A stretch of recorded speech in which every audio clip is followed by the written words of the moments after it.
This time we're going to go to pages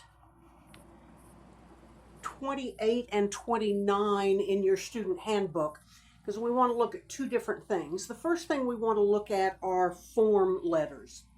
Sometimes what happens in a company is that we get letters from customers and they're asking basically the same kinds of things all the time. What products do you sell? Do you carry this part number? What is your required delivery time or whatever? They're routine questions that people might ask over and over again.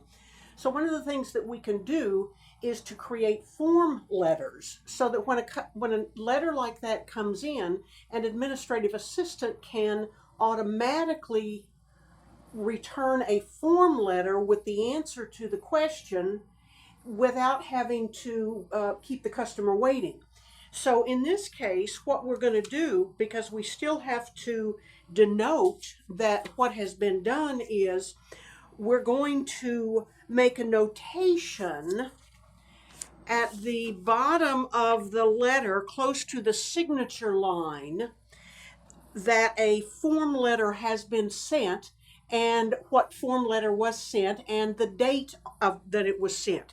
Now, if you look at the top of page 229, you see the various kinds of form letters that this company, our company, RX Systems, sends out. They send form letter A, which is answers the letter requesting information about cell phones. Form letter B indicates acknowledging correspondence concerning job applications. Form letter C indicates answering an inquiry about obtaining cable and or internet service. So what happens is the admin assistant gets the mail in and sees that that's the query for the letter, and so the form letter is automatically sent. And then once the form letter is sent, then a notation is made on the bottom of the letter showing what form letter was sent, in this case FLA, and what date it was sent, 3/4.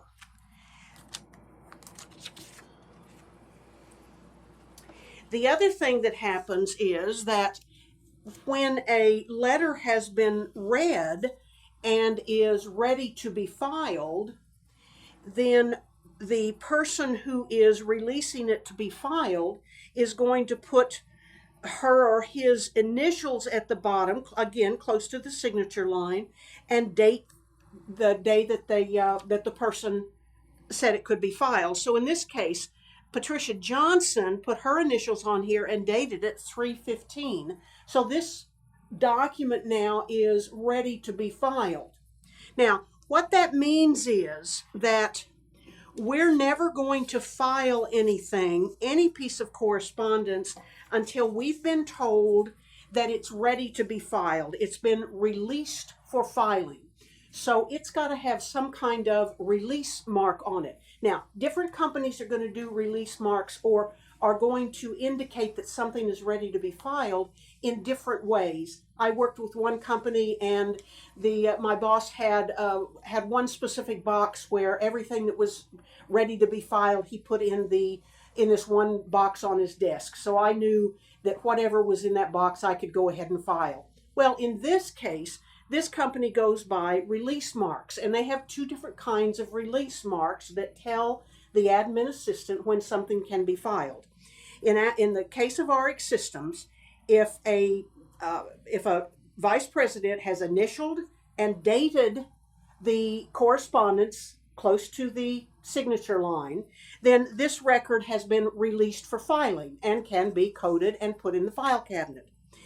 On a different letter, if a form letter has been sent and dated as the date when it was sent, then this letter, this indication, is the release mark and means that the letter can be filed. There are a couple of things that don't require release marks. They're both outgoing, so anything that we have sent out and you can very easily see the copy that's written across the front of the letter, and it has the RX Systems Inc. letterhead. That's an outgoing piece of correspondence, and it doesn't need a release mark.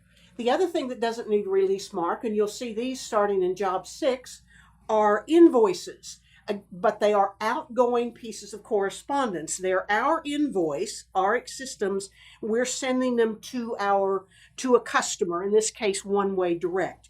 So outgoing correspondence, outgoing invoices do not require release marks. So when you're doing your coding, one of the things that you want to do is watch for the existence of a release mark. What happens if you don't find a release mark? If you were in the office, you would not file it. However, for our purposes, you need to file every document in your job. So what we're going to do is, if you find a record that does not have a release mark on it, you're going to mark that record by putting a check mark to the right of the record number. And what you're doing is indicating that this record does not have a release mark. When you put this on your report sheet, you're going to add this check mark to the report sheet as well. So if you have no release mark, you put a check mark to the right side of the record number, and then you carry that over to the report sheet when you put this record number on the report sheet.